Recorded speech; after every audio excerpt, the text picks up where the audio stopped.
Everyone, welcome to my YouTube channel. तो आज की इस वीडियो में हम करने जा रहे हैं क्लास 7 का साइंस का चैप्टर नंबर 1। तो अब मैं आपको बता देती हूँ कि इस चैप्टर में हम क्या क्या करेंगे, क्या क्या पढ़ेंगे। ब्रेन मैपिंग जिसको बोल देते हैं। तो पहला टॉपिक तो हमारा होगा ऑटोट्रॉफिक न्यूट्रिशन, दूसरा हेटेरोट्रॉफिक न्यूट्रिशन, तीसरा फोटोसिंथेसिस, फोर्थ हमारा होगा raw material for photosynthesis, fifth water and mineral, sixth होगा कार्बन डाइऑक्साइड, सेवन्थ होगा सनलाइट, एट्थ होगा हमारा क्लोरोफिल, नाइन्थ होगा प्रोडक्ट्स ऑफ फोटोसिंथेसिस, टेंथ होगा other modes of nutrition in plants, 11th होगा modes of nutrition for other organism. हमारा last topic है how nutrients replenish the soil. पहली line पढ़ लेते हैं। In class 6 we have already learn that food is essential for all living organism. कि class 6 में हमने पढ़ा था कि जो फूड है वो हमारे जीने के लिए बहुत इम्पॉर्टेंट है। We have also learn that carbohydrates, proteins, fats, vitamins and minerals all are important components of our food. ये जो सारे कॉम्पोनेंट्स हैं जैसे carbohydrates, proteins, fats, vitamins and minerals, ये इम्पॉर्टेंट कॉम्पोनेंट है, एक ज़रूरी हिस्सा है हमारे खाने का। These components of foods are necessary for our body and are called nutrients। कि ये जो सारे फूड्स जैसे carbohydrates, proteins, fats, vitamins and minerals है ना, ये बॉडी के लिए नेसेसरी है। इनको हम कलेक्टिवली न्यूट्रिएंट्स बोलते हैं। The nutrients enable living organism to build up their bodies. की जो न्यूट्रिएंट्स होते हैं वो लिविंग ऑर्गेनिज्म को अपनी बॉडी बनाने में हेल्प करते हैं। हमारी बॉडी को एनर्जी प्रोवाइड करते हैं to carry out life processes. ये हमारी बॉडी को मतलब एनर्जी प्रोवाइड करते हैं जिसके कारण हम अपना काम पूरा कर सकते हैं। Nutrients are taken in through their food by living organism and are utilised in their bodies. कि जो न्यूट्रिएंट्स हैं वो हमारी बॉडी में हमारे फूड के थ्रू जाते हैं और जो लिविंग ऑर्गेनिज्म है ये लिविंग ऑर्गेनिज्म इन न्यूट्रिएंट्स को अपनी बॉडी के अंदर यूटिलाइज़ करते हैं। This process of obtaining and utilising food by an organism is known as nutrition. ये प्रोसेस जैसे फूड को जब मतलब फूड हमारे अंदर जाना और हमारी बॉडी को फूड का यूटिलाइज़ करना को हम न्यूट्रिशन कहते हैं। The process of obtaining food is not same in all organism. कि जो खाना का प्रोसेस है मतलब जैसे हमें बना बनाया खाना मिलता है और कुछ मतलब अपना खाना बनाते हैं जैसे प्लांट्स, ये सेम नहीं है। अब प्लांट्स को हम बना बनाया खाना देंगे वो नहीं खाएंगे, लेकिन हमें बना बनाया खाना मिलता है तो वो हम खाते हैं। इसलिए यहाँ पे बताया गया कि the process of obtaining food is not same in all organism. On the basis of food habits, the modes of obtaining the required nutrition by the body have been divided into following categories। कि food habits के basis पे और modes of obtaining required nutrition की जैसे plants को चाहिए होता है क्लोरोफिल वगैरह, ये सब कुछ चाहिए होता है बाय द बॉडी। ये सारे उन्होंने बता रखे हैं, दो तरह के न्यूट्रिशन बता रखे हैं। एक तो है ऑटोट्रॉफिक न्यूट्रिशन, एक है हेटेरोट्रॉफिक न्यूट्रिशन। अब हम ऑटोट्रॉफिक न्यूट्रिशन देख लेते हैं। It is a mode of nutrition in which organism can make their on food from simple raw materials. कि ये ऐसा न्यूट्रिशन है जिसमें जो ऑर्गेनिज्म होते हैं वो अपना खाना खुद बना सकते हैं सिंपल रॉ मटेरियल्स की हेल्प से। All green plants and some bacterias are autotrophs. अब इसमें एग्जांपल दिया हमें ग्रीन प्लांट्स की और कुछ बैक्टीरियाज की। नेक्स्ट हम देख लेते हैं heterotrophic nutrition. It is the mode of nutrition in which organism can not prepare their food. कि ऐसी न्यूट्रिशन है जिसमें ऑर्गेनिज्म अपना खाना नहीं बना सकते और उनको दूसरों के ऊपर डिपेंड रहना चाहिए, डिपेंड रहना पड़ता है अपने फूड के लिए। इसमें आ जाते हैं animals, few plants are heterotrophs. I can prepare my own food. अब यहाँ पे हमें एग्जांपल दी हुई है प्लांट की और एक दी हुई है हमें डियर की, और हम प्लांट वाली देख लेते हैं। आई can prepare my own food by using water and carbon dioxide in the presence of sunlight that is captured by chlorophyll। कहता है कि मैं अपना खाना खुद बना सकता हूँ कार्बन डाइऑक्साइड पानी को यूज़ कर कर सनलाइट की प्रेजेंस में, जो कि क्लोरोफिल के द्वारा कैप्चर की जाती है। अब यहाँ पे डियर की बात सुन लेते हैं। ये कह रहा है कि I can not prepare my own food, I depend on plants for food, कि मैं अपना खाना खुद नहीं बना सकता, मुझे प्लांट्स पर डिपेंड रहना पड़ता है अपना खाना बनाने के लिए। अब हम फ्लो चार्ट को देख लेते हैं। मोड्स ऑफ न्यूट्रिशन, ये एग्ज़ाम में 3 मार्क्स का आता होता है chart. Complete the following table, ऐसे करके हेडिंग आती होती है इसकी। ऑटोट्रॉफिक न्यूट्रिशन, ऑटोट्रॉफिक न्यूट्रिशन में सारे ग्रीन प्लांट्स आते हैं और हेटेरोट्रॉफिक न्यूट्रिशन में animals, man, non green plants. Saprotrophic nutrition में आते हैं fungi, mushroom, bread mould and some bacteria. Parasitic nutrition में आते हैं डोडर। होलोजोलिक न्यूट्रिशन में आता है अमोइबा और ह्यूमंस। सेप्रोट्रॉफिक न्यूट्रिशन वो होती है जो डेड और डिकेइंग मैटर्स के ऊपर ग्रो होती है। पैरासिटिक न्यूट्रिशन वो होती है जिसमें एक ऑर्गेनिज्म दूसरे ऑर्गेनिज्म की बॉडी पर रहता है या उसकी बॉडी के अंदर रहता है। और जो होलोजोलिक न्यूट्रिशन होती है वो डाइजेशन, एब्जॉर्प्शन से बनी होती है। अब इसकी काफ़ी फर्दर टाइप्स होती हैं जो आपके बुक में नहीं डिस्कस, लेकिन आप अगली क्लासेस में जाकर पढ़ोगे। अब पढ़ लेते हैं photosynthesis, food making process in plants. The synthesis of food in plants occurs in their leaves, कि जो फूड मेकिंग का प्रोसेस है वो प्लांट्स के लीव्स से शुरू होता है। Hence the leaves are called food factories of the plants. यहाँ से क्वेश्चन अराइज होता है, why the leaves are called the food factories of the plant. The leaves have a green pigment called chlorophyll. जो leaves होते हैं वो green इसकी वजह से होते हैं क्योंकि उसके अंदर एक पिगमेंट होती है, उसको हम क्लोरोफिल कहते हैं। जैसे हमारे ब्लड में एक पिगमेंट है वो रेड कलर की होती है, उसको हम हेमोग्लोबिन कहते हैं ना, तो वैसे ही लीव्स में भी क्लोरोफिल होती है जिसकी वजह से वो ग्रीन है। It helps to capture the energy of the sunlight. ये जो क्लोरोफिल है ये सनलाइट की एनर्जी को कैप्चर करने में हेल्प करता है। This energy is used by plants to synthesise their food using carbon dioxide and water. कि ये जो एनर्जी है ये प्लांट्स के द्वारा यूज़ की जाती है अपना फूड सिंथेसाइज करने के लिए। ये अपना फूड सिंथेसाइज करते हैं कार्बन डाइऑक्साइड और पानी की सहायता से। This process is called photosynthesis, और इस प्रोसेस को हम फोटोसिंथेसिस कहते हैं। As it takes place in the presence of sunlight, कि ये सनलाइट की प्रेजेंस में ही काम करेगा। जैसे फोटोसिंथेसिस का प्रोसेस होता है खाना बनाना, अपने प्लांट्स जो है वो अपना खाना बनाते हैं, तो ये जो खाना अपना प्लांट्स बनाएंगे ना ये सिर्फ सनलाइट में ही बनाएंगे, जैसे रात हो जाएगी तब वो नहीं बनाएंगे। अब हमें नीचे इसकी इक्वेशन दी गई है, carbon dioxide plus water, sunlight over chlorophyll, arrow carbohydrate जिसको हम ग्लूकोज भी कह देते हैं, plus oxygen. Raw materials for photosynthesis. From the above equation, it is clear that carbon dioxide and water are the raw materials।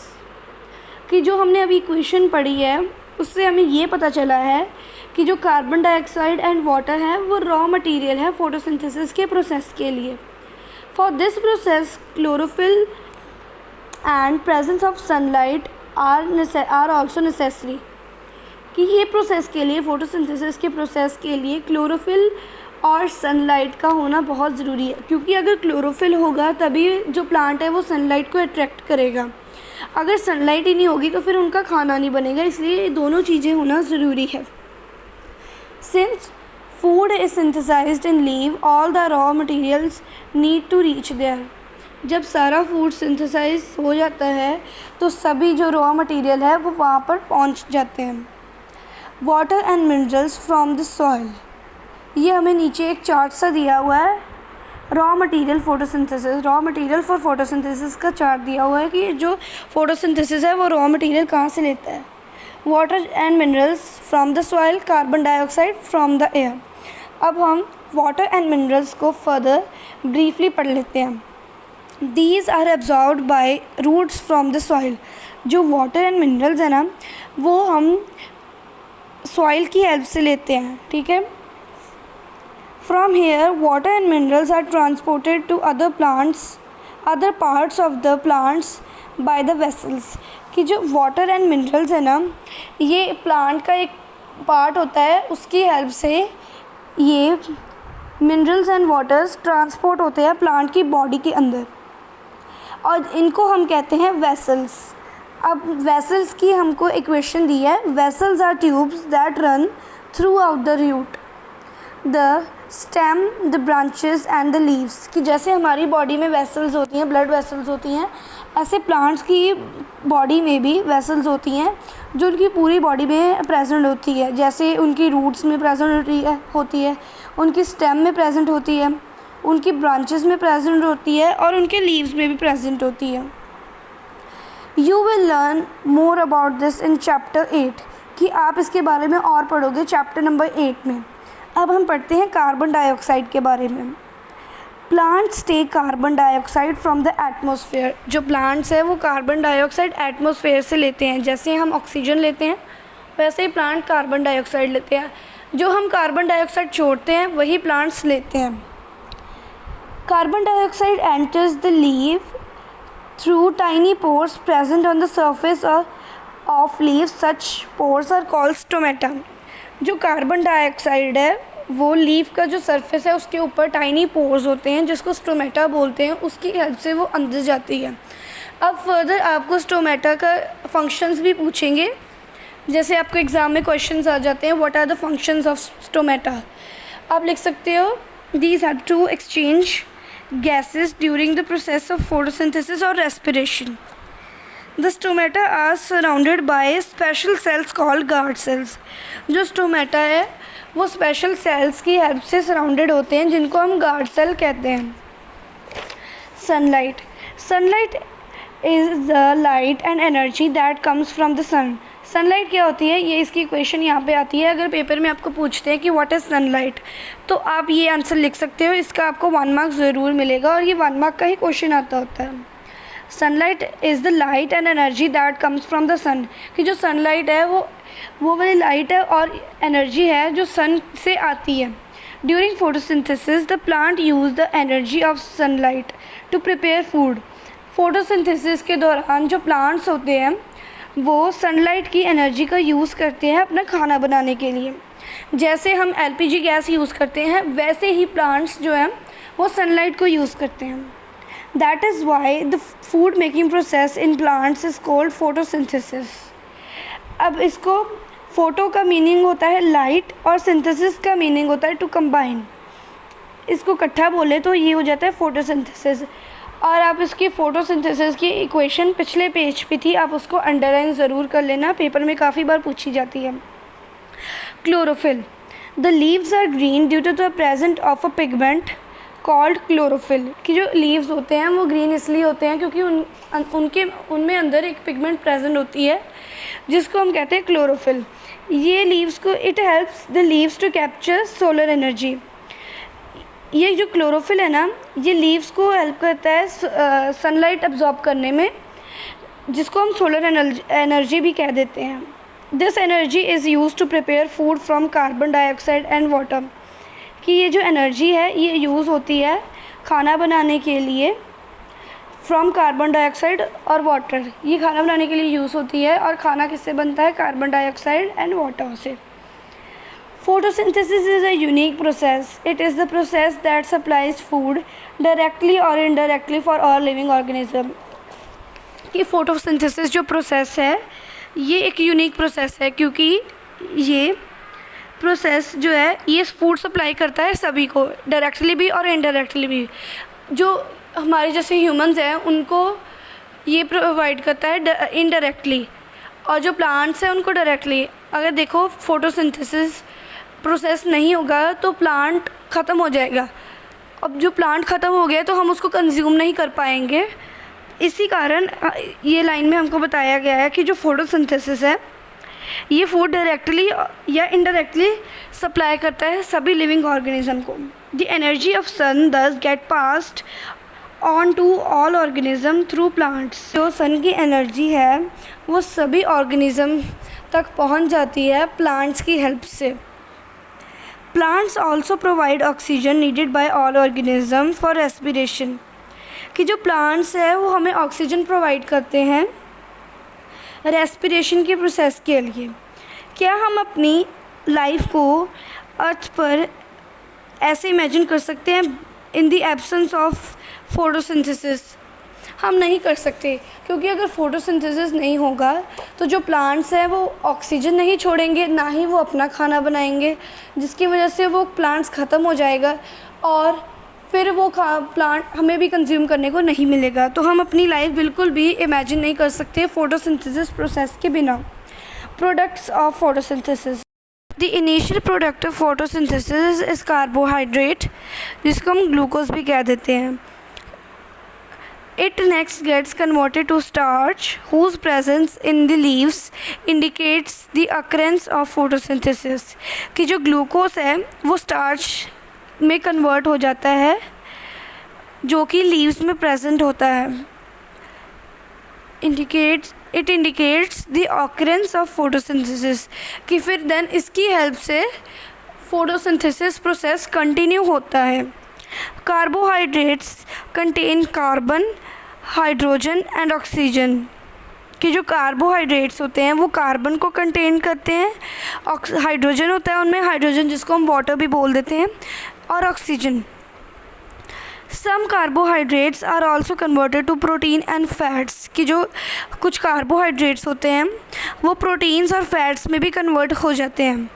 Beside carbon, hydrogen and oxygen, proteins also contain nitrogen. कि carbon, hydrogen and oxygen के अलावा जो proteins होते हैं वो also nitrogen contain करते हैं। Now where does this nitrogen come from? कि ये नाइट्रोजन कहाँ से आता है? Nitrogen is present in the air but plants cannot use this nitrogen directly. कि जो नाइट्रोजन होता है वो एयर में प्रेजेंट होता है, लेकिन जो प्लांट्स होते हैं वो इसको डायरेक्टली नहीं यूज़ कर सकते। Some bacteria present in the soil convert gases nitrogen into its usable form. कि जो कुछ प्लांट्स होते हैं जिनकी जो सॉइल में ना कुछ बैक्टीरिया प्रेजेंट होते हैं, वैसे तो हर सॉइल में बैक्टीरिया प्रेजेंट होते हैं, ये बैक्टीरिया नाइट्रोजन की गैसेस फॉर्म को एक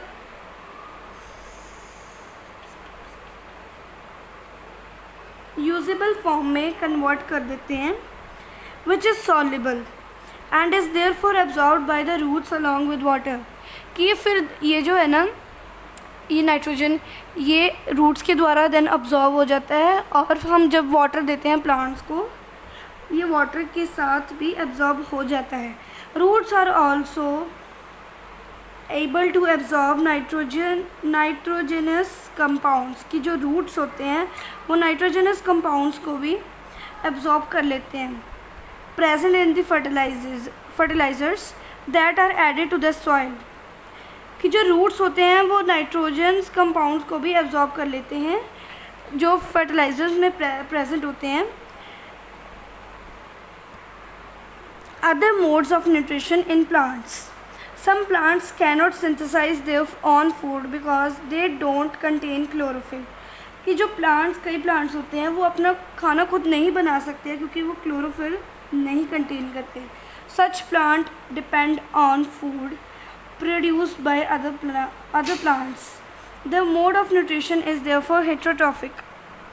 कि जो सच प्लांट्स होते हैं, जो ऐसे प्लांट्स होते हैं वो दूसरे प्लांट्स पर डिपेंड रहते हैं खाने के लिए, तो इनको हम कहते हैं heterotrophic.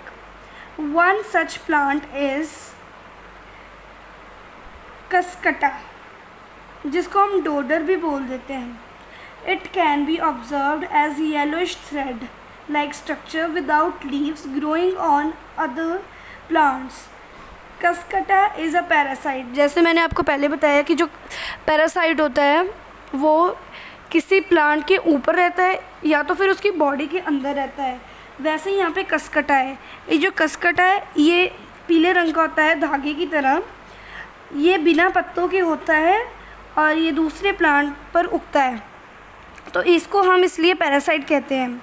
Since it derives nutrition from some other living organism and cause harm to that organism, कि ये जो एक्चुअल प्लांट के न्यूट्रिशन ले रहा है, तो फिर ऐसा होगा जब हम, जैसे मान लो किसी के सर पे जुएँ पड़ जाती हैं, तो जो जुएँ होती हैं वो ह्यूमन बीइंग के सारे जैसे सेल्स होते हैं, जो गुड सेल्स होते हैं, वो जैसे एब्जॉर्ब कर लेती है अपने अंदर। तो ऐसे फिर हमको भी नुकसान पहुंचता है। जैसे कई बार जो हमारे बड़े बुजुर्ग होते हैं वो कहते हैं जो जूं होती है ना, वो सिर के लिए अच्छी नहीं होती, क्योंकि वो खून चूसती है हमारा, तो फिर हमारा भी नुकसान होता है उसकी वजह से। और सिमिलरली ऐसे कसकटा जो प्लांट है वो दूसरे प्लांट्स को नुकसान पहुंचाता है। Have you heard of insect eating plants? There are plants that feed on insect for their nitrogen requirements. कि क्या आपने कभी इंसेक्ट ईटिंग प्लांट्स के बारे में सुना है? कि हमारे यहाँ पे कुछ प्लांट्स हैं जो नाइट्रोजन की रिक्वायरमेंट्स के लिए इंसेक्ट्स को खाते हैं। Some parts of such plants get modified to trap insects, कि जैसे कुछ प्लांट्स होते हैं उनके वो पार्ट फिर ऐसे मॉडिफाई हो जाते हैं कि वो इंसेक्ट ट्रैप कर सके और उन्हें कोई मुश्किल ना आ सके। For example the leaf of pitcher plants get modified to form a pitcher with lid. Pitcher हम किसको कहते हैं? घड़े को। अब यहाँ पे हमें बताया गया है, उन्होंने एग्जाम्पल दी है कि जो लीफ होता है पिक्चर प्लांट का, वो पिक्चर प्लांट का लीफ एक लिड की तरह काम करता है और जो उसकी बॉडी होती है वो एक पिक्चर की तरह काम करती है। पिक्चर मतलब घड़ा, तो वो उसकी तरह काम करती है। जैसे आपने अपने घरों में मिट्टी का घड़ा देखा हो, हम पानी निकालने के बाद उसको बंद कर देते हैं। सिमिलरली वैसे ही जो प्लांट्स होते हैं वो इंसेक्ट्स को ट्रैप करते हैं और देन अपना लिड क्लोज कर लेते हैं। फिर उनके अंदर कुछ ऐसे कांटों की तरह उनका अंदर से ऐसा स्ट्रक्चर होता है, वो जो इंसेक्ट है ना वो बाहर नहीं निकल सकता। डाउनवर्ड्स की तरह जा सकता है और डाउनवर्ड जा सकता है, लेकिन बाहर नहीं निकल सकता। The lid is able to open and close, कि जो लिड है वो ओपन भी हो सकता है और क्लोज भी हो सकता है। The pitcher is lined with downward pointing hair. अभी मैंने बताया कि वो जो ऐसे कांटों की तरह बना होता है, नीचे को ही जाता है, वो ऊपर को नहीं उठता। तो जो उसके अंदर का स्ट्रक्चर है, वो उसके बाल होते हैं वो नीचे की तरफ होते हैं, ऊपर की तरफ नहीं होते, तो जिसके कारण वो अल्टीमेटली नीचे को चला जाता है। To the bottom of the leaf, वो बिल्कुल बॉटम ऑफ द लीफ पर चला जाता है और डाइजेस्ट हो जाता है। जो डाइजेस्ट उसकी वजह से होता है जो प्लांट्स के अंदर जूसेस प्रेजेंट होते हैं। Such insect eating plants are called insectivorous plants. अब इंसेक्टिवोरस प्लांट्स की डेफिनेशन क्या हुई? Plants which survive on insects are called insectivorous plants. Modes of nutrition for other organisms. Saprotrophic mode of nutrition, कि जो saprotrophic mode of nutrition है उसमें क्या होता है, जो एक प्लांट है वो कोई डेड एंड डिकेइंग मैटर के ऊपर ग्रो करता है। जैसे कि एग्जांपल ले लो मशरूम्स की। अब हम इसको ब्रीफली पढ़ते हैं। सेप्रो मीन्स रॉटन, सेप्रो मतलब ख़राब हुआ, और ट्रॉपिक मीन्स फ्रूट, ख़राब हुआ खाना, और वो उसी के ऊपर प्लांट बड़ा होता है। It is the process which the organism feed on dead and decaying matter, कि ये ऐसा प्रोसेस है जिसमें जो ऑर्गेनिज्म होता है वो डेड और डिकेइंग मैटर खा कर बड़ा होता है। The food gets digested outside the cells, कि जो फूड है वो सेल्स के बाहर ही डाइजेस्ट हो जाता है, और sometimes outside the body of the organism, कि समटाइम्स क्या होता है वो जो फूड है वो बॉडी के बाहर भी डाइजेस्ट हो जाता है, ऑर्गेनिज्म की बॉडी के बाहर भी डाइजेस्ट हो जाता है। This type of digestion is called extra cellular digestion. अब इसकी डेफिनेशन नोट कर लो। The food gets digested outside the cells और sometimes even outside the body of the organism. This type of digestion is called extracellular digestion. The organism secretes digestive juices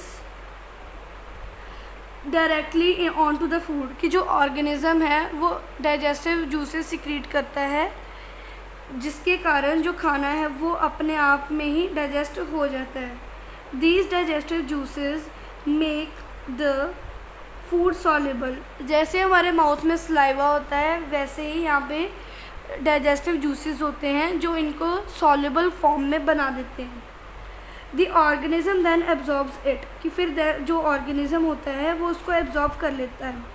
some organism which have saprotrophic nutrition are rhizopus, mucor, yeast and agaricus and many more bacteria. और यहाँ पे हमको कुछ organism के नाम दिए गए हैं, ये याद कर लेना, ये पेपर में भी पूछे जाते हैं 2 मार्क्स के समटाइम्स। देन हम इसका पढ़ते हैं सेकंड लास्ट टॉपिक चैप्टर का, सिम्बायोटिक रिलेशनशिप।